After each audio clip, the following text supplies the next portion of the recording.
The night began like any other on the stage of America's Got Talent, with bright lights, cheering crowds, and hopeful performers waiting nervously behind the curtains.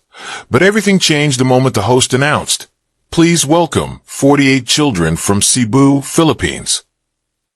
The audience murmured in surprise, not because children were unusual, but because 48 performers walking together onto one stage felt impossible. Dressed in simple cream-colored outfits, with faint golden embroidery, inspired by Filipino culture, the children walked in slowly, quietly, with bare feet touching the polished stage floor.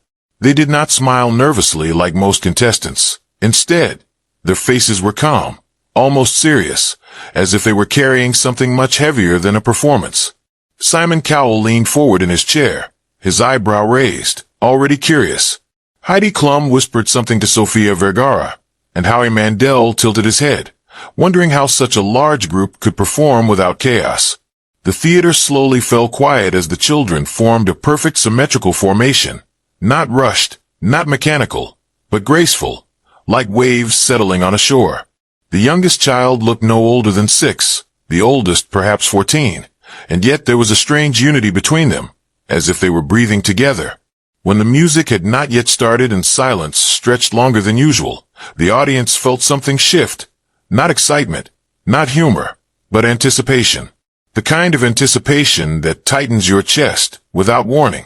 Then a single note rose into the air, not from a piano, not from a violin, but from a child's voice. Soft, fragile, pure. It floated into the vast hall, like a candle flame in a dark cathedral. One child began singing in Cebuano, a traditional lullaby once sung by fishermen's wives while waiting for their husbands to return from sea. The words were unfamiliar to most of the audience, but the emotion did not need translation. Another voice joined, then another, layering gently, like threads weaving into a single cloth. Soon all 48 children were singing, but so quietly that it felt as if the sound was coming from inside the listeners' own hearts rather than from the stage. The harmonies were not trained in a Western conservatory style. They were organic, breathing, human.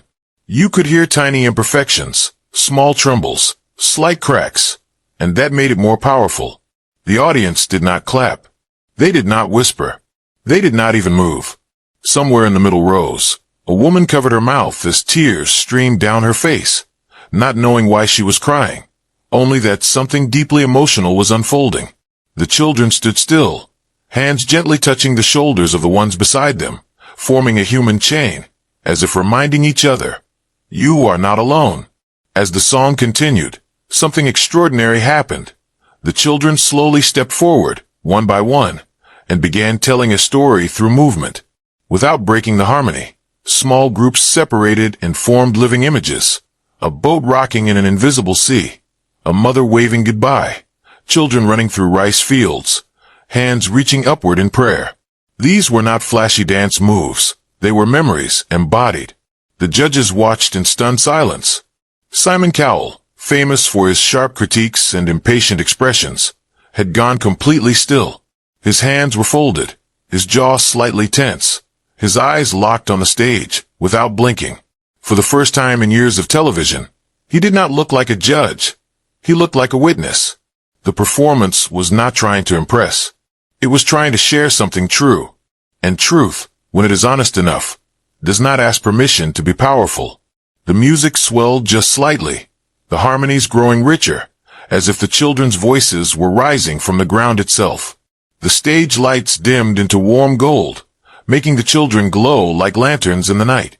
No one could remember the last time a talent show performance felt less like entertainment and more like a sacred moment. Then, halfway through, the children did something unexpected. They stopped singing. Absolute silence fell.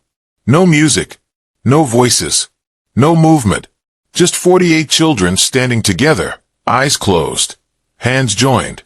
The silence was so complete that it became louder than sound. You could hear people breathing. You could hear fabric shifting. You could hear someone quietly sobbing. This pause was not empty, it was full. Full of meaning, full of respect, full of remembrance. Later, the group would explain that this silence represented all the voices that were never heard.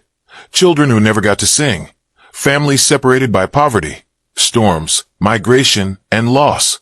In that silence, the entire theater held space for stories it had never personally lived, but somehow suddenly understood. Even the cameras seemed hesitant to move, as if afraid to break the spell.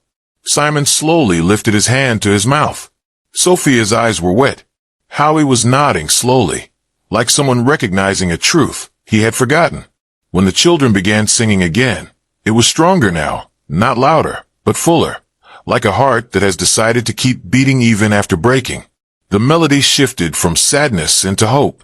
The words spoke of light after rain, of rebuilding after storms, of children becoming bridges between generations. Some of the kids smiled now, not because they were performing, but because they were sharing something healing. The harmonies rose and fell like breathing, and for a moment it felt as if the entire room was inhaling and exhaling together. The audience was no longer separate from the stage. They were part of it. The energy moved in a circle, children to crowd, crowd to judges, judges back to children. It was not applause they wanted. It was connection, and they had achieved it without asking. As the final note faded into silence, there was no immediate reaction. No clapping. No shouting. Just stillness. Then one person stood. Then another. Then another.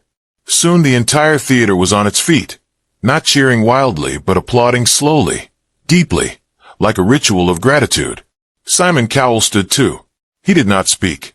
He simply nodded, once, with a seriousness that meant more than any compliment. When he finally spoke, his voice was quieter than usual. That, he said, was not a performance. That was a gift. The children bowed together, not dramatically, but gently, humbly, like thanking the audience for listening.